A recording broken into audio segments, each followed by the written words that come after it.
Hello dear student, welcome to the YouTube channel केम30 education. दोस्तों, आज हम लोग नेक्स्ट नीट के प्रीवियस ईयर क्वेश्चंस के सेशन के बारे में देखते हैं।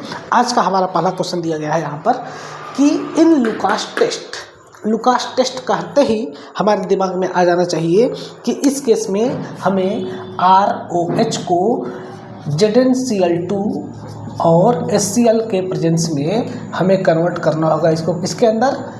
RCl के अंदर। ठीक है। In Lucas test 1 degree 2 degree 3 degree alcohols को हम लोग डिफ्रेंशिएट करते हैं on the basis of their reactivity, इसके रिएक्टिविटी के आधार पर विथ कंसंट्रेटेड HCl और ZnCl2। इसको हम लोग क्या बोलते हैं? इसको हम लोग बोलते हैं लुकास रिजेंट। ठीक है। हमारा ये स्टेटमेंट 1 दिया गया है।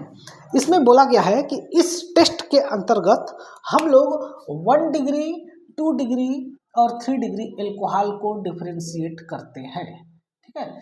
इसका कहने का मतलब ये है कि जब इसके ऊपर रिएक्शन कराएंगे, फिर जब हम लोग इसके ऊपर रिएक्शन कराएंगे 2 डिग्री के अंदर, इसी प्रकार से हम लोग 3 डिग्री के अंदर रिएक्शन कराएंगे तो हमें इसके बारे में पता चलेगा। तो क्या ये बात सही है? तो हाँ, स्टेटमेंट 1 बिल्कुल ही सही दिया गया है कि हम लोग प्राइमरी, सेकेंडरी और टर्शियरी एल्कोहल को डिफ्रेंशिएट करते हैं।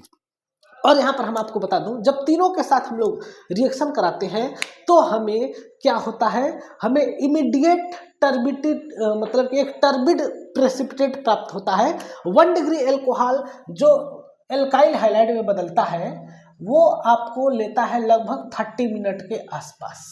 ठीक है।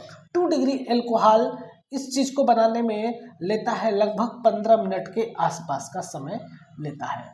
और जो 3 डिग्री एल्कोहल है वह प्रेसिपिटेट देने में तुरंत दे देता है ना? ये लगभग 15 मिनट, और ये वाला इमीडिएट पीपीटी देता है।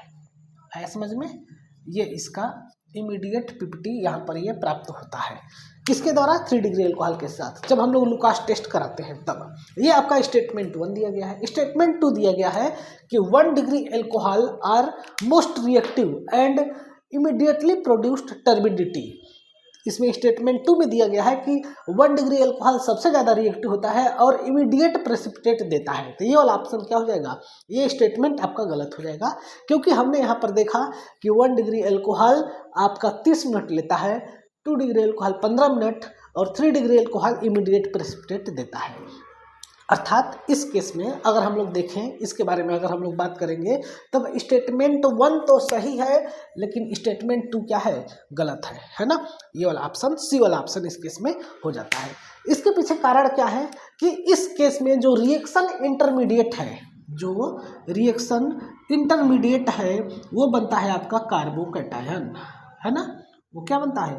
कार्बोकैटायन बनता है।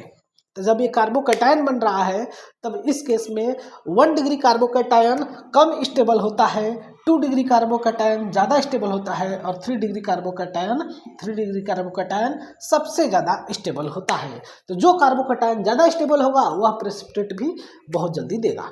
ठीक है। तो इस क्वेश्चन का ये आंसर था। आया समझ में? नेक्स्ट क्वेश्चन हम लोग देखते हैं। Reaction between acetone with methyl magnesium bromide followed by hydrolysis. Hydrolysis का मतलब यहाँ पर एसिड भी रहेगा। एसिड हाइड्रोलिसिस हमें यहाँ पर कराना होगा। देखिए, हमारे पास एसीटोन दिया गया है। हम लोग जानते हैं एसीटोन में आपके 3 कार्बन होते हैं, CH3 CO CH3। इसके ऊपर हम लोग रिएक्शन करा रहे हैं मेथिल मैग्नीशियम ब्रोमाइड के साथ, है ना? Methyl magnesium bromide CH3MgBr। ये एक क्या है? ये आपका है ग्रिग्नार्ड रिजेंट। ओके, ये आपका ग्रिग्नार्ड रिजेंट है। इसके साथ रिएक्शन होगा in presence of dry ether के प्रेजेंस में ये रिएक्शन फॉरवर्ड होता है। अब इस केस में यहाँ पर होता है आपका माइनस चार्ज और मैग्नीशियम पर होता है प्लस चार्ज। कार्बन पर होता है माइनस चार्ज और मैग्नीशियम पर होता है प्लस चार्ज। तब ये माइनस चार्ज अटैक करता है इस कार्बन पर, कार्बोनिल कार्बन पर अटैक करेगा और ये पाई बांड, कार्बन और ऑक्सीजन के बीच का पाई बांड यानी कि कार्बोनिल ग्रुप का पाई बांड ऑक्सीजन के ऊपर शिफ्ट हो जाता है। तब इस केस में आपका जो प्रोडक्ट बनेगा तो कार्बन यानी कि मेथाइल ग्रुप आ जाएगा कार्बोनिल कार्बन पर और MgBr आ जाता है ऑक्सीजन पर, और यहाँ पर बन जाएगा आपका CH3CO minus MgBr plus charge, और यहाँ पर CH3, यहाँ पर हो जाएगा CH3। ठीक है, ये चीज आपका बनता है। अब यहाँ पर हम लोग एसिड के प्रेजेंस में वाटर के साथ रिएक्शन करा देते हैं, तब इस केस में सबसे पहले ये माइनस चार्ज H+ को लेकर के एल्कोहल बनाएगा, और ये कौन सा एल्कोहल बनेगा तो इसको मैं यहाँ पर बनाता हूँ CH3 और OH हो जाएगा। अब इसके बाद ये जो बचा आपका MgBr, यह रिएक्शन करेगा इस वाटर के साथ, यानी कि हमने एसिडिक हाइड्रोलिसिस लिया है ना, तो इस वाटर के साथ रिएक्शन करेगा तो ऑक्सीजन का लोन पेयर मैग्नीशियम के पास जाएगा और यहाँ से H+ निकाल दिया जाएगा। जिस रूप में H+ आया था उसी रूप में बाहर हो जाएगा और ये आपका बन जाएगा MgBr और OH हो जाएगा। लेकिन हमारा मेन प्रोडक्ट ये है, बस इसको हमें ध्यान में रखना है।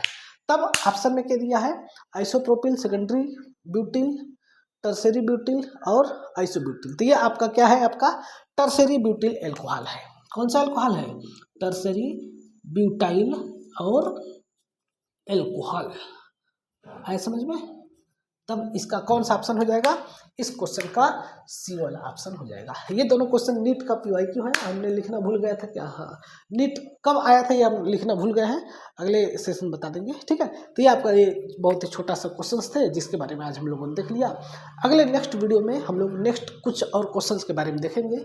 ठीक है, यदि आपके पास भी कोई क्वेश्चन है जिसका कि आपको आंसर नहीं आ रहा है, आप हमें इस दिए गए नंबर पर कमेंट कर दीजिए, आप हमें मतलब कि इस दिए गए नंबर पर मैसेज कर दीजिए व्हाट्सएप पर, हम आपको उस क्वेश्चन का आंसर भी बता देंगे। ठीक है, ओके, ठीक है, धन्यवाद।